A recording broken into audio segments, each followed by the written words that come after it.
ராம் ராம். வாழ்க வளமுடன். Voice of காஞ்சிநேயர் அனைவருக்கும் இனிய மாலை வணக்கம். இன்னைக்கு ஸ்ரீ பெரியவா அனுபவத்தில் பெரியவா இதைத்தான் சாப்பிட போகிறாரா, ஏதோ கிடச்சதை வாங்கிட்டு வர வேண்டியது தானே அப்படின்னு ஒரு கணவன் மனைவி 2 பேரும் காஞ்சிபுரம் போய் பெரியவாளை பார்க்க கிளம்பும்போது பஸ்ஸு ஏறுறதுக்கு முன்னாடி கணவன்கிட்ட தான் போய் பெரியவாளுக்கு பிடிச்ச மலைப்பழம் வாங்கிட்டு வரேன்னு ஒரு பக்கம் கிளம்புறார். பஸ் கிளம்புறவரை அவர் வரவே இல்லை. கண்டக்டரோ காத்திருக்க மாட்டேன்னு விசில் கொடுக்குறார். நல்ல வேலையாக போனவர் ஓடி வந்து பஸ்ஸை பிடிச்சி ஏறி உட்காந்துட்டார். உட்கார்ந்த கணவனை பார்த்து, நன்னா போனேல் மலைப்பழம் வாங்க அப்படின்னு தொடங்கி கணவரை அர்ச்சனை பண்ணிகிட்டே வந்தா. நல்ல பழமாக கிடைக்கட்டுமேனு தான் தேடிண்டு போனேன், நாழி ஆயிடுத்து அப்படின்னு அவர் சமாதானம் பண்ணுறார். ஆமாம், இதைத்தான் பெரியவா சாப்பிட போகிறாரோ அப்படின்னு ஏதோ கிடச்சதை வாங்கிட்டு வர வேண்டியது தானே அப்படின்னு இந்த மனைவி சொல்கிறா. காஞ்சி மடத்தில் ஒரே கூட்டம், அங்கே கிட்டக்க போக முடியல. பழம் நசுங்கிடும் போல இருந்தது. தட்டோட தலைக்கு மேலே பிடிச்சிட்டு நின்றுட்டு இருந்தார் அவர். அவரை முதல்ல கிட்ட வர சொல்லு அப்படின்னுட்டா பெரியவா. மலைப்பழம் வாங்கிட்டு வந்தவா தான் அப்படின்னு அவர் சொல்லவும் வேணுமோ?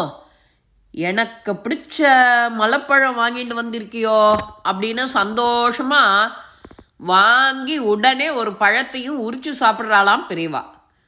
பின்னாடி அந்த அம்மாவை ஒரு பார்வை பார்க்குறா ஸ்ரீ பெரியவா. பார்த்த உடனே அந்த அம்மாவுக்கு வெக்கம். குத்தமுள்ள நெஞ்சு குறுகுறுக்க ஆரம்பிச்சுடுத்தோ, அவள் அழ ஆரம்பிச்சிட்டா பெரியவாளை பார்த்த உடனே.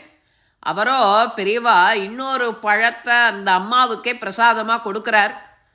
கணவனை விட்டுட்டு மனைவிக்கு ஏன் கொடுத்தாருன்னா, அதுதான் பெரியவாளுக்கு பிடிக்குமேன்னு பழத்தை அலைஞ்சு திரிஞ்சு வாங்கிட்டு வந்து வசவையும் வாங்கிட்டார்.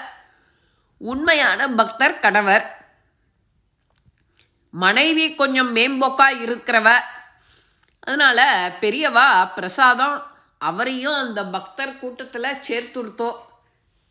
என்ன நான் சொல்கிறது, அதான் எந்த காரியம் செஞ்சாலும் கொஞ்சம் ஸ்ரத்தையாக செஞ்சோன்னா அதுக்கு மதிப்பு எப்போவுமே கூடுது. இப்படி அறகுறையாக செஞ்சு நாமளும் மனக்லேசத்தை வாங்கிண்டு ஐயோ அப்பான்னு தவிக்கிறத விட சந்தோஷமாக தாராளமாக செய்யறத இஷ்டப்பட்டு செய்யணும், கஷ்டப்பட்டு செய்யக்கூடாது. அதுதான் எந்த காரியம் செஞ்சாலுமே நீங்கள் இதை ஃபாலோ பண்ணி பாருங்க. எதையும் இஷ்டப்பட்டு செஞ்சோன்னா அது உனக்கு பலன் ரெட்டிப்பு.